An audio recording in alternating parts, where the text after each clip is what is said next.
Համր կինոյի խոսում կանայք ժողովածուով լրագրող Ռուզաննա Բագրատունյանը պատմում է 1924-ից 1934 թվականներին տարբեր ֆիլմերում նկարահանված կանանց մասին. Օլգա Գուլազյան, Տատյանա Մախմուրյան, Արուս Ոսկանյան, Սաթենիկ Ադամյան, Հասմիկ. Հասմիկը 6-7 ֆիլմում է խաղացել Համր, բայց հետո ինքը հնչյուն ֆիլմերում էլ է խաղացել։ Եթե դուք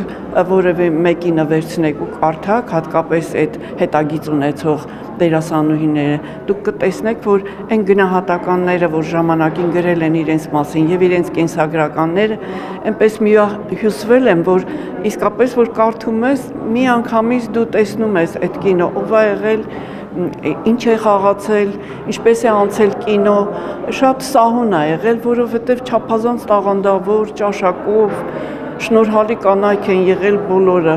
1925-ի նկարահանվեց առաջին հայկական համր ֆիլմը Նամուսը, հետո Չարվոքի, Տունը հրաբխի վրա, Անուշ, Կիքոր, Կիկոս, այս ֆիլմերում նկարահանված հայ դերասանուհիների մասին պատմող ժողովածուն կազմելու համար Ռուզաննա Բագրատունյանը հայպետ կինոյի արխիվներն է ուսումնասիրել, գրականության եւ արվեստի թանգարանում ժամեր անցկացրել։ Մամուլից, մենագրություններից քաղած տեղեկությունները ամբողջացնելով լրագրողը առաջարկել է բանասիրական գիտությունների թեկնածու կանանց հարցերով փորձագետ Անահիտ Հարությունյանին եւ կինոգետ Սիրանուշ Գալստյանին ակնարկներով հարստացնել ժողովածուն։ Համր շրջանում, երբ որ մենք դիտարկում ենք ոչ միայն հայկական համրը,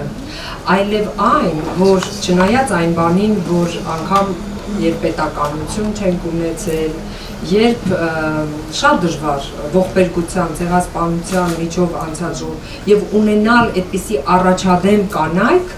որոնք Հայաստան պետություն որպես դեռ չկա վերականգնված, հայկական կինո որպես այդպիսին դեռ չկա, բայց իրենք եղել են այնքան առաջադեմ, այնքան ուսյալ, այնքան կրթված։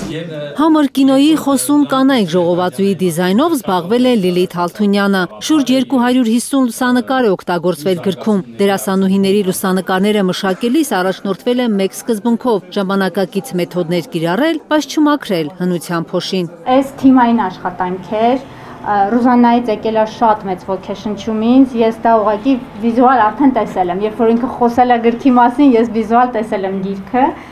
եւ հետո էլ մեզ միացավ Մանեն, ով օգնեց ամբողջ գիրքը անենք, էջադրեց մեր հետ, մենք կարծես 3 տարբեր սերունդների կանայք էինք, ովքեր միասին աշխատում էին մեկ ուրիշ տարբեր սերունդների կանանց մասին պատմելու ու աշխարհին ցույց տալու համար։ 1000 տպաքանակով է լույս տեսել Համր կինոյի խոսում կանայք ժողովածուն։ Կրթության եւ գիտության նախարարության հատկացրած դրամաշնորհի արդյունքում լույս տեսած գիրքը կհամալրի համաշխարհային գրադարանների ֆոնդը։ Պիտի ասեմ, որ դա գրահրատարակության ոլորտում գործող ծրագիր է դրամաշնորհային, որը կոչվում է Հայ մշակույթը հանրահռչակող օտարալեզու գրականություն, եւ ծրագրի շրջանակում հրատարակված գրքերից օրինակներ հիմնականում ուղարկվում են աշխարհի տարբեր գրադարանների հայկական ֆոնդերը համալրելու համար։ Նվիրյալներ, աննկատ դերեր, չերևակված անուններ, մշակույթի դեսպաններ, բաժիներից է կազմված ժողովածուն։ Ռուզաննան պարզել է հայ կինոյի համր ժամանակաշրջանում կինոարտադրությունում ներգրաված է եղել ավելի քան 250 կին, մոնտաժային սոսնձողներ, հավաքող, պոդբորշիցա, չորացնող, սուշիլչիցա։ Այսօր ձեռքի աշխատանքներին փոխարինում են առաջատար տեխնոլոգիաները, մինչդեռ մեկ դար առաջ այս մասնագետների շնորհիվ են մեզ հասել համր ֆիլմերը։ Ինձ պետք էր հասկանալ, քանի կինո աշխատել արտադրության մեջ։ Դերասաններինը շատ պարզ էր, կատալոգում նայում էի, ֆիլմերը նայում էի, ես հասկանում էի, ովքեր են, ինչ են։ Տարիներ շարունակ կինոաշխարհ կայքի խմբագիրը երազել էր հայ կինոյի կանանց լիակատար կատալոգ ստեղծել։ Այսօր նրա երազանքը այս ճերմակ տեսքն ունի։ Կարնե Մանգասարյան, Առաքել Օհանյան եւ Արմեն Ապրեսյան, Հայլուր։